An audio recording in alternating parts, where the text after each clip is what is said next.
मैं ये नहीं कहता मैं संघर्ष किया, मैं तो इस पार्टी ਦੇ ਵਿੱਚ ਇੱਕ ਤੁੱਥ ਇੱਕ ਤਿਣਕਾ ਵੀ ਨਹੀਂ ਹੈ। और ਇਹਦੇ ਵਿੱਚ ਤਾਂ ਪਾਰਟੀਆਂ ਦੇ ਸਾਡੇ ਵਰਿੰਦਰ ਜੀ ਹੈ, ਇਹਨਾਂ ਦਾ ਅਗਰ ਆਪਾਂ ਸੰਘਰਸ਼ ਦੇਖੋ ਤਾਂ ਭਾਈ ਸਾਹਿਬ ਅਗਰ ਰਾਣੀਆਂ ਦੇ ਸਰਸੇ ਦੇ ਵਿੱਚ ਇਹ ਕੰਮ ਨਾ ਕਰਦੇ ਤਾਂ ਖੇਡ ਮਹੱਲਾ ਕਦੋਂ ਦਾ ਉਜੜ ਚੁੱਕਿਆ ਹੁੰਦਾ। ਅਗਰ ਸੰਗਠਨ ਦੇ ਵਿੱਚ ਦਿੱਕਤ ਨਹੀਂ ਆਊਗੀ, ਭਗਦੜ ਨਹੀਂ ਹੋਊਗੀ ਤਾਂ ਮੈਨੂੰ ਲੱਗਦਾ ਵੀ ਉਹ ਐ ਲੱਗਦਾ ਵੀ ਸ਼ਾਂਤ ਬੈਠੇ ਆ। ਤੋ ਇਹ ਬਹੁਤ ਇੱਕ ਮਤਲਬ ਵਧੀਆ ਸੰਕੇਤ ਵੀ ਹੈ ਕਿਸੇ ਵੀ ਪਾਰਟੀ ਦੇ ਵਿੱਚ ਇਸ ਤਰ੍ਹਾਂ ਦੀ ਚਰਚਾ ਹੋਣੀ। ਔਰ ਮੈਂ ਇਹ ਚਾਹੁੰਦਾ ਕਿ ਆਪਾਂ ਸਾਰੇ रल के और जो भी पिछे होया वो एक अलग मैटर है। अगर पार्टी नूं रानिया विधान सभा नहीं पूरे हरियाणे दे विच अगर आपां अगे लेके जाना है, साडे मतभेद हो सकते हैं। मान लो मेरा जीत जी का कोई आपसी मतभेद हो सकता है, मेरा राजकंग जी नाल मतभेद हो सकता है, मेरा भाई जी होर किसी नाल भी हो सकता है, लेकिन पार्टी संगठन वास्ते साडा जिहड़ा अंदरूनी जो भावना है वो सारे दी एक ही होनी चाहिए और एक ही है। वो सारे एक पार्टी वास्ते काम करते, आपसी मतभेद होने नाल कुछ नहीं हुंदागा। अज मान लो मैनू इत्थे जगह नहीं मिलती जां कोई गल अगे किते मिल जूगी,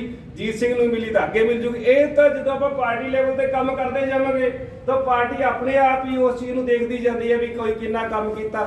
कुछ बंदे दी इस तरह हुंदा, कई बंदे दी कुछ मजबूरियां हो जांदियां कि कुछ समा वो ओझल हो जाते हैं। परिवारिक मजबूरियां हो सकती हैं, उहदियां शरीरिक मजबूरियां हो सकती हैं, लेकिन ਉਹਦਾ मतलब ये नहीं हुंदा कि वो अगर ओझल हो गए तो वो आने वाले समय ਦੇ ਵਿੱਚ ਅੱਗੇ नहीं ਆਣਗੇ ਜਾਂ ਆਉਣ ਵਾਲੇ ਸਮੇਂ 'ਚ ਉਹ ਸ਼ਾਂਤੀ ਬਣਾ ਕੇ ਬੈਠਣਗੇ। ਕਿਉਂਕਿ ਜਿਹੜਾ ਇੱਕ ਕੀੜਾ ਹੁੰਦਾ ਹੈ ਪੇਟ ਦੇ ਅੰਦਰ, ਛਾਤੀ ਦੇ ਅੰਦਰ, ਜੋ ਇੱਕ ਕੀੜਾ जो समाज सुधारने वास्ते, जो अपने आम आदमी पार्टी ਨੂੰ ਅੱਗੇ ਲੈਣ ਵਾਸਤੇ, जो मतलब ਆਪਣੇ ਜਿਹੜੇ ਦੁੱਖ ਦਰਦ ਹੈ ਉਹਨਾਂ ਦਾ ਹੱਲ ਕਰਾਉਣ ਵਾਸਤੇ ਜਿਹੜਾ ਹੈਗਾ ਉਹ ਤਾਂ ਦੇਖੋ ਅੰਦਰੋਂ ਭਾਵਨਾ ਜਿਹੜੀ ਹੈ ਉਹ ਅੰਦਰੋਂ ਉਬਲਦਾ ਹੀ ਰਹੂਗਾ ਔਰ ਉਹ ਵਾਲਾ ਕਦੇ ਨਾ ਕਦੇ ਬਾਹਰ ਆਉਂਦਾ ਹੀ ਰਹੂਗਾ ਔਰ ਆਉਂਦਾ ਵੀ ਰਹਿਣਾ ਚਾਹੀਦਾ। ਅਗਰ ਇਹ ਵਾਲਾ ਬਾਹਰ ਨਾ ਆਉਂਦਾ ਤਾਂ ਪਿਛਲੇ 70 ਸਾਲਾਂ ਤੋਂ ਤਾਂ ਦੋ ਤਿੰਨ ਪਾਰਟੀਆਂ ਕੰਮ ਕਰ ਹੀ ਰਹੀਆਂ ਸੀਗੀਆਂ। ਕਾਂਗਰਸ ਹੈ, ਇਨੈਲੋ ਹੈ, ਬੀਜੇਪੀ ਹੈ, ਇਹ ਨਾਲ ਮਿਲ ਕੇ ਆ ਰਹੇ ਸੀਗੇ, ਲੇਕਿਨ ਇਹਨਾਂ ਨੇ ਦਿੱਤਾ ਕੀ ਆਪਾਂ ਨੂੰ? ਕੁਝ ਨਹੀਂ ਦਿੱਤਾ ਹੁਣ ਤੱਕ। ਅੱਜ ਅਸੀਂ ਲੜਾਈ ਕੀ ਲੜ ਰਹੇ ਹਾਂ? 70 साल हो गए आजाद होया नूं और घट्टो घट्ट 30-40 साल मेरे ख्याल 50 साल हरियाणा बड़े नूं हो गए।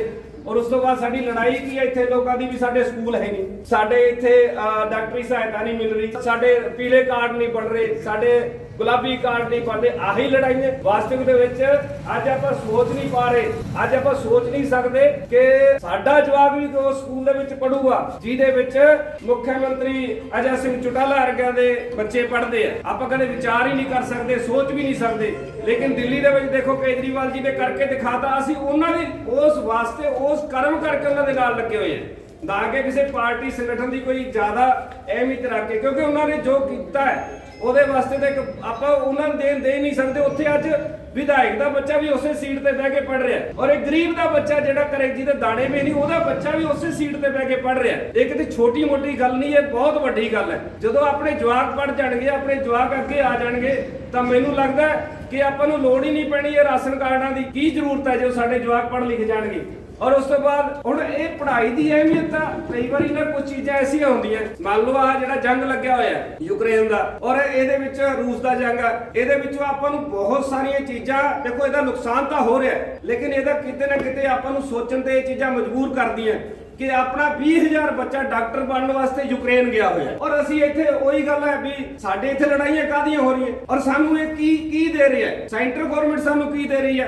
की शिक्षा दे रही है? सानू ये दे रही है तुहाडा गोबर बेचांगे, ओह साडे जवाक डॉक्टर बनने वाले गरीब घरां तो उठे जवाक सानू शिक्षा की दे रहा है? इत्थे सेंटर सानू की दे रही है? भाई साहब लोग कई बार ना इत्थे विचारां चलदियां होंदियां, साडे नाल भी ये गल्लां होंदियां भी डॉक्टर यार 200 250 300 रुपया फीस लेंदे, 500 रुपया फीस लेंदे, लुटदे है। और वास्तविक सच्चाई भी है डॉक्टरों की बहुत बड़ी लुट हो रही है हिंदुस्तान के अंदर, कोई छोटी लुट नहीं है। क्योंकि मैं खुद डॉक्टर हाँ, मेरी बेटी MD कर रही है, मेरा बेटा नीट की तैयारी कर रही है बहुत बड़ी, लेकिन वो भी आने के टाइम मैंने पता वो भी लुटणगे क्योंकि वो एक मजबूरी है। एक डॉक्टर बनाने वास्ते 2 करोड़ रुपया लगता है MD बनाने वास्ते। बच्चा चाहे तुहाडा कितना भी क्वालीफाइड क्यों ना हो, पर जेड़ा बच्चा आप 2 करोड़ रुपया डॉक्टर बनावांगे, 5 करोड़ रुपया बिल्डिंग ते लावांगे, 10 करोड़ रुपया ला के जेड़ा काम आप करांगे तो उहदे चों मुनाफा तो आप कढांगे ना।